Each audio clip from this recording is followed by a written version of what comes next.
Bom, e agora vamos lá para essa correção dessa prova tão controversa, né? Difícil como foi. Nem imaginei que seria tão difícil assim, mas vamos lá. Primeira pergunta aqui, ó, página 340 a gente pode usar, tá? Assinale com verdadeiro ou falso.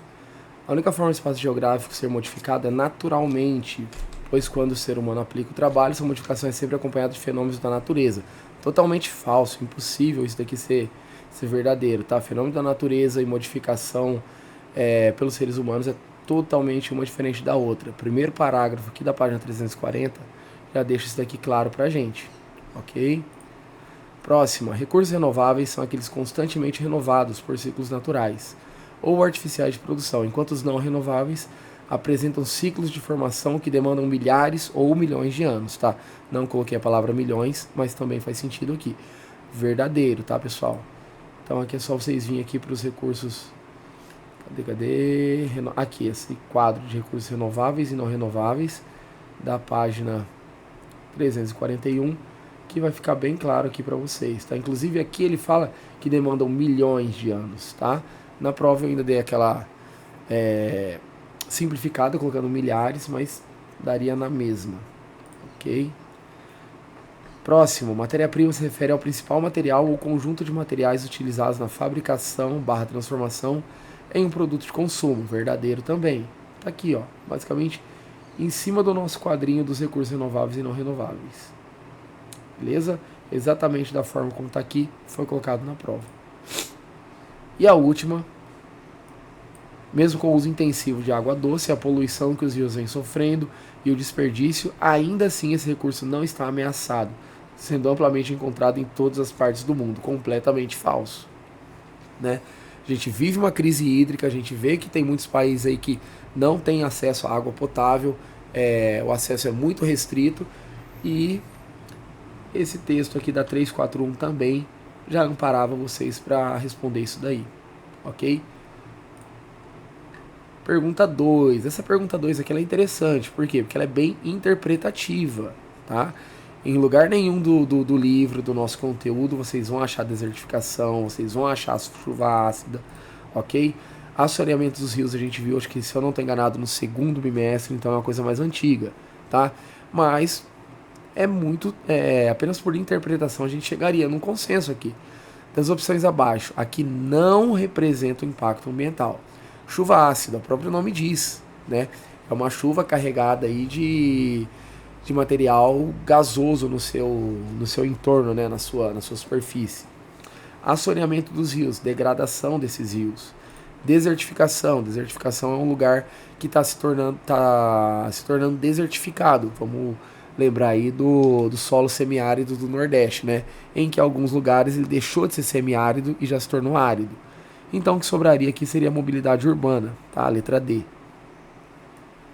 Pergunta 3. Explique com suas palavras o que significa a exploração predatória dos recursos naturais. Exploração é normal. Predatório é algo que você vai explorar até praticamente acabar. E dos recursos naturais poderia ser qualquer recurso natural, desde a água, o solo, ou alguma coisa do tipo.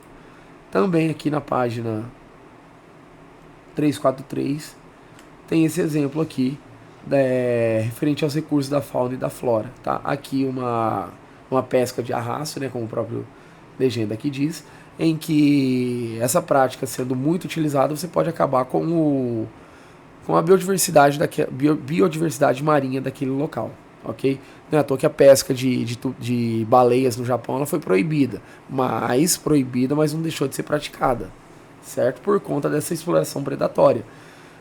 É por conta dessa exploração predatória que muitos animais entram em extinção, ok? Pergunta 4. Essa daqui a gente tem que dar um balão muito grande na apostila, hein? Agricultura moderna, tradicional, pecuária intensiva, extensiva, comércio varejista e atacadista. Então vamos aos poucos aqui. Animais. Falou de animal, já sei que está falando de pecuária. Ou é a 4 ou é a 3. Animais confinados, cercados ou galpões. Recebem alimentação balanceada, usam produtividade maior, pronto para abate em menos tempo.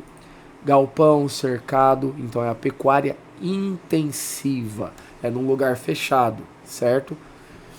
Vamos para o outro aqui. Realizado em pequenas propriedades rurais. Propriedade rural Já sei que é agricultura, ou é a moderna ou é a tradicional. Pequenas propriedades rurais com pouco investimento em máquinas, produz visando o consumo familiar. Agricultura tradicional, ou seja, próprio consumo, consumo de subsistência. Vai vender apenas o excedente e não produzir para vender, produzir para comércio. Ok? Realizado em grandes propriedades rurais. Se eu já usei a agricultura tradicional aqui, e aqui eu estou falando de novo de propriedade rural, fica óbvio que é a agricultura moderna. Vamos ter certeza? Grande propriedade, ou seja, um latifúndio, exige menos posto de trabalho devido ao investimento em maquinários, produz alimento e matéria-prima para abastecer a atividade industrial. Nelas predomina a monocultura, totalmente agricultura moderna. Ok? Animais são criados soltos. Opa, animais de novo? Eu já usei a pecuária intensiva, então faltou a extensiva, número 4 aqui. São criados soltos em extensas áreas. Olha a palavra aqui, extensa, extensiva. Já deu para matar isso já só por essa análise de palavras. Próximo. Bom, só sobrou comércio varejista e atacadista, né?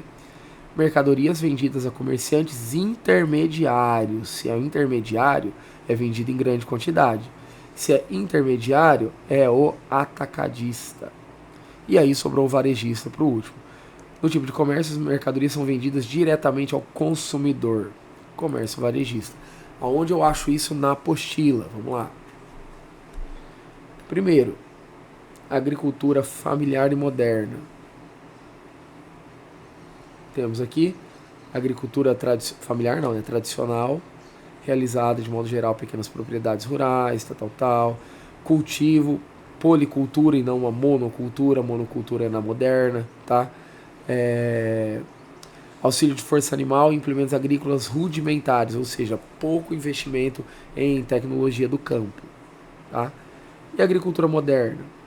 Agricultura moderna realizada de modo geral em grandes propriedades rurais, conhecidas como latifúndios. Matou isso daqui. Próximo, agora vamos para a pecuária, extensiva e intensiva. Animais são criados soltos em extensas áreas com pastagem.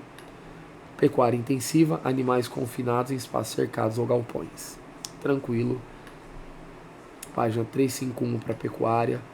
Página 348 e 49 para as duas agriculturas. E os comércios? Tá aqui. Prestação de serviço, página 357. A atividade comercial pode ser classificada em comércio varejista e atacadista. Varejista, mercadorias são vendidas diretamente aos consumidores. Atacadista, mercadorias são vendidas a comerciantes intermediários para só então revender o produto ao consumidor final. Beleza? Pergunta 5, assinale abaixo opções com 1 mineral metálico e 2 mineral não metálico. Vamos voltar lá na página 342.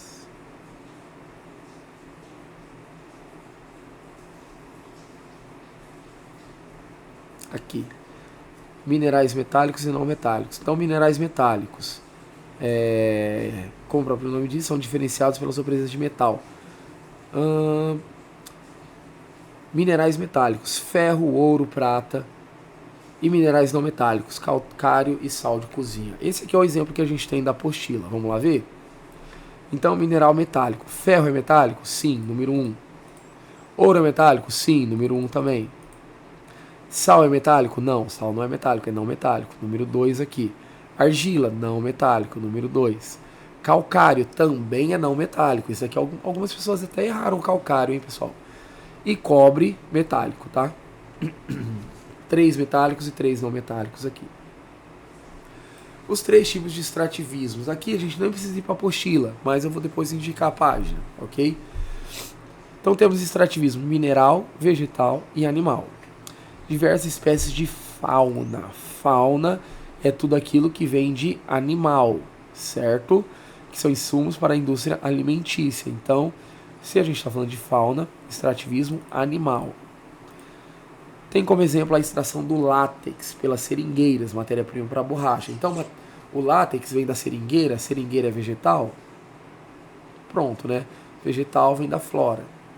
E sobrou aqui base da economia de alguns países, dessa forma que se obtém os recursos metálicos, minerais, ferro e outros escassos como ouro, ok?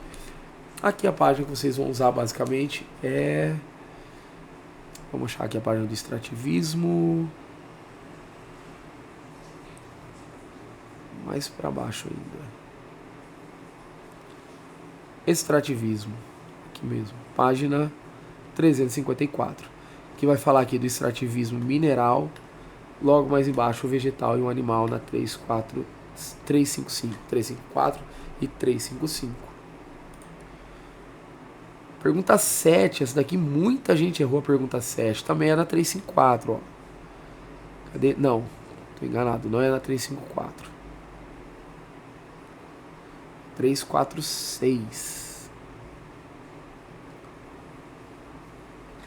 Setor primário da economia, produção agropecuária e atividade extrativista compõem o setor primário da economia. Então você está falando aqui, ó, agropecuária. Agro e pecuária na mesma palavra, a gente separa ela, ok? Então quais são os três aqui? Agricultura, pecuária, que vai formar o agropecuário, e o extrativismo. Beleza? Pergunta 8, comércio interno e externo. Comércio interno, basicamente aquele que é utilizado, o comércio dentro de um mesmo país. Comércio externo, aquela produção que a gente vai exportar para outros países. Também lá na 355 ou 356? 357, na verdade. Aqui comércio interno e comércio externo. Então, aqui também está realizado o comércio externo, ele tá identificado com a importação e exportação. Comércio externo, ele pode ser aquilo que a gente traz de fora para dentro e aquilo que a gente manda de dentro para fora. Um exemplo aí, a gente exporta aço para os Estados Unidos e a gente exporta minério de ferro também para a China e importa produtos industrializados, tanto dos Estados Unidos quanto da China. Ok? Pergunta 9. Essa imagem aqui tem na apostila de vocês, tá? Aqui no extrativismo vegetal. Só lendo aqui, ó, vocês já perceberiam que seria o extrativismo vegetal. Observe a imagem ao lado, assinale a alternativa correta a respeito do tipo de produção que está sendo realizada. Pecuária, não tem nada a ver com animal ali. Agricultura, tem a ver com produção agrícola, é uma plantação. Só que a agricultura moderna? Não, não é. É um extrativismo? Sim, é um extrativismo vegetal. Tá vendo aqui a seringueira? Então a gente está fazendo uma extração da flora, ou seja, um extrativismo vegetal. Comércio? Nem de longe, né? E pergunta 10 e última, que também parecia complicada, mas é basicamente três coisas de um mesmo segmento. Indústria de base, aquele que trabalha a matéria-prima. Indústria de bem intermediário, aquilo que eu vou fabricar para fabricar outros itens. Por exemplo, é quando eu fabrico uma máquina de sorvete, é quando eu fabrico uma colheitadeira de cana, quando eu fabrico um motor que vai ser usado em um carro e assim por diante. E o indústria de bem de consumo, o próprio nome diz, né? Bem de consumo. Quando a gente usa a matéria-prima para algo consumível. Ou seja, uma lavadora de roupa, coisas mais simples como uma caneta, o canetão de caneta de lousa que eu uso, a tinta do canetão de lousa que eu uso e assim por diante. O grampeador, o grampinho que vai no grampeador e assim por diante. Espero que tenha ficado claro, pessoal. Obrigado, até a próxima aula.